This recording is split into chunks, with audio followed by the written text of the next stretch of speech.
ओम शांति। 12 जून 2025 बाबा की मुरली का सार। मीठे बच्चे, तुम्हें अभी ज्ञान की दृष्टि मिली है, इसलिए तुम्हारा भटकना बंद हुआ। तुम शांतिधाम सुखधाम को याद करते हो। तो आधा कल्प से स्वयं को इस देह में बंधी हुई हम समझते थे कि हम यह देह हैं। हमारी सोच जो है इस देह में पूरी अटकी हुई थी। तो हम चाहते थे, हमको ऐसा लगता था कि शांतिधाम सुखधाम कहीं बाहर है। तो इसके लिए काफ़ी बार मंदिरों में काफ़ी बार यज्ञ तप हवन बहुत कुछ करते थे कि जिससे हमको शांति और सुख की अनुभूति मिले। लेकिन जैसे ही बाबा का ज्ञान मिला, जिसको ही बाबा कह रहे हैं ज्ञान की दृष्टि, अर्थात हमें समझ मिली कि हमारे अंदर ही जो है वो शांति और सुख भरा हुआ है। इस योग में, इस ज्ञान में ही जो है वो शांति और सुख है। तो बाहर की तरफ जो हमारा भटकना बंद हुआ है। प्रश्न: देवताओं में कौन सी ताकत है और वह ताकत किस विशेषता के कारण है? उत्तर: देवताओं में सारे विश्व पर राज्य करने की ताकत है। वह ताकत विशेष एक मत की विशेषता के कारण है। वहाँ एक मत होने के कारण वजीर आदि रखने की दरकार नहीं। देवताओं ने संगम पर बाप से ऐसी श्रीमत ली हुई है जो 21 जन्म राज्य करते हैं। वहाँ एक राजा की एक देवी फैमिली होती, दूसरी मत होती नहीं। तो विश्व पर राज्य अर्थात सब कुछ हम लोग उपयोग करते हुए सतयुग में सतो प्रधानता होने के कारण जो है वहाँ हर चीज़ जो है वो प्रचुर एविडेंट होती है। लेकिन उसमें से कोई भी चीज़ हमें जो है वो लालची नहीं बना सकती या हमें जो है आकर्षित नहीं कर सकती। उनका हम उपयोग करते हैं लेकिन जो है उसके प्रभाव में नहीं आते हैं कि यह हम स्टोर करके रखें, संग्रह करके रखें। तो वही है विश्व पर राज्य करना। होते हुए सब कुछ यूज़ करते हुए भी जो है हमारी बुद्धि कहीं पे भी उसमें अटकी हुई नहीं होगी। तो वो ताकत जो है अभी हमें मिलती है, अर्थात जितना जितना हम बाबा के ज्ञान से, बाबा को याद करते, स्वयं की आत्म अभिमानी स्थिति में रहते हैं, तो वो ताकत जमा होती जाती है। एक्चुअली में ताकत तो योग से ही जमा होती है, जितना हम उस आत्मिक स्मृति में रहते हैं। तो बाबा कह रहे हैं वजीर आदि रखने की दरकार नहीं, अर्थात हमारी बुद्धि इतनी क्लियर होगी। पहली बात तो वहाँ पे कुछ ऐसा होगा नहीं जो किसी से राय सलाह लेनी पड़े हमें, क्योंकि एक मत जो बाबा कह रहे हैं ना, अर्थात हमें वो एक ही संकल्प आएगा जो कि हमें करना होगा या जो कि ड्रामा में होगा या जो होने वाला होगा। तो वही है एक मत, अर्थात जस्ट एक संकल्प आएगा, क्योंकि आत्मिक स्मृति में जो है संकल्प एक्स्ट्रा चलते ही नहीं है। जो होने वाला होता है या जो करना होता है वही संकल्प। तो वजीर अर्थात कि हमें बुद्धि में वही बातें टच होगी जो कि हमें करनी है।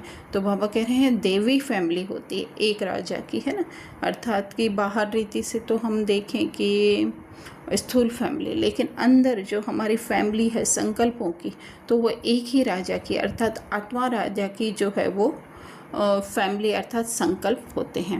फिर धारणा: इस बेहद की सरकार को मदद करने के लिए कम से कम 8 घंटा याद में रहने का पुरुषार्थ करना है।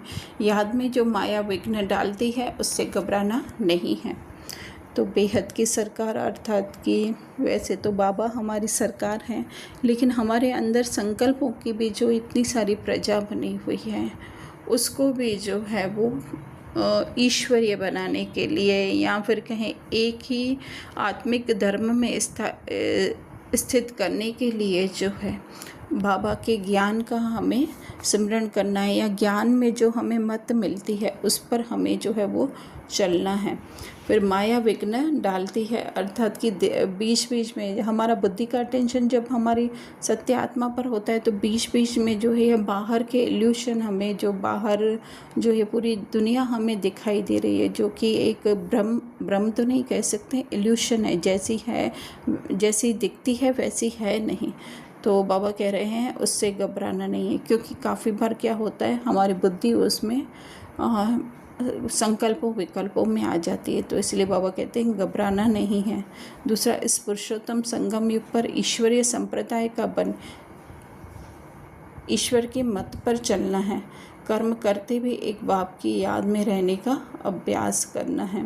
तो पुरुषोत्तम संगम युग अर्थात ये ज्ञान का युग है।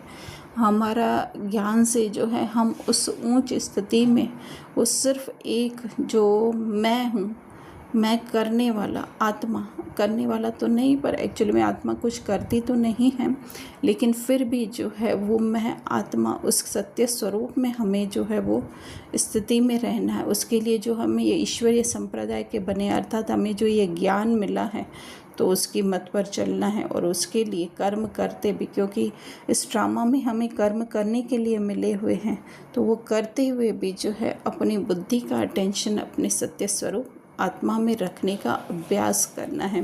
फिर वरदान बाबा दे रहे हैं, अंतर्मुक्ता की गुफा में रहने वाले देह से न्यारे देही भव। तो अंतर्मुक्ता, मुख अंदर की तरफ हो, किसका? ये ना आँखों का तो ठीक है, लेकिन बुद्धि की आँखें भी जो है अंदर हमारी सत्य स्वरूप आत्मा को देखे, प्लस जो है हमारे संकल्प वो भी एक तरीके के मुख है, क्योंकि वो भी सारा दिन बोल बोल करते रहते हैं बाहर की दुनिया को देख करके, लेकिन वो भी जो है हमारी आत्मा की तरफ हो जाए। तो उसको ही कहा है बाबा ने पांडवों की गुफा, है ना। तो पांडव कौन है? हमारे जो ज्ञानी संकल्प हैं वो हैं, तो उनको गुफाओं में दिखाते हैं, अर्थात कि ये अंदर की गुफा है ना, कोई स्थूल रीति से गुफा नहीं है, जस्ट वो बुद्धि का अटेंशन जो है बाहर से घुमा करके अंदर की तरफ करना, वही जो है वो गुफा। वही बाबा कह रहे हैं देह से न्यारे देही रूप में स्थित होना, है ना। तो उस देही के बारे में ही हमारे संकल्प चले। तो बाहर का वातावरण अर्थात जो संकल्पों से हमारा बाहर का वातावरण संकल्पों के रूप में चलता है, तो उसमें उसके प्रभाव में जो है हम नहीं आ जाएंगे और अंदर ही अंदर रहेंगे, तो बाहर के वातावरण से परे हो जाएंगे। और फिर ये अंदर के संकल्प आत्म अभिमानी के चलते चलते जो है हम बाप के प्यारे बन जाएंगे, अर्थात कि बाप समान हमारी स्थिति बन जाएगी, या फिर उसकी स्थिति के हम करीब आ जाएंगे, या वही संकल्प जो है हमें जो है वो प्यारे लगेंगे, या उसमें ही हम रमण करना चाहेंगे। तो वही है प्यारे बनना। और फिर जो है ये बाहर की दुनिया के संकल्प जब हमारी बुद्धि स्थित हो जाएगी कि ये कुछ भी है नहीं, जो है अंदर है, तो उससे न्यारे हो जाएंगे। स्लोगन दे रहे हैं बाबा, साधना बीज है और साधन उसका विस्तार है, विस्तार में साधना को छुपा नहीं देना। साधना अर्थात हमारी आत्मिक स्थिति जो है वो बीज है, वो जितना जितना उस स्थिति में रहते हैं तो हमें मान शान सब कुछ मिलता है। साधन जरूरी नहीं है दिखने वाले साधन, लेकिन जो हमें सहयोग में मिलता है, किसी का प्यार स्नेह भी मिलता है, तो वो साधना की वजह से मिलता है। तो वो सब देख करके जो कोई सहयोग दे रहा है, कोई मान दे रहा है, कुछ हमको प्राप्त हो रहा है या साधन भी मिल रहे हैं, तो उसके प्रभाव में आकर हम अपनी आत्मिक स्थिति को बाबा कह रहे हैं छुपाने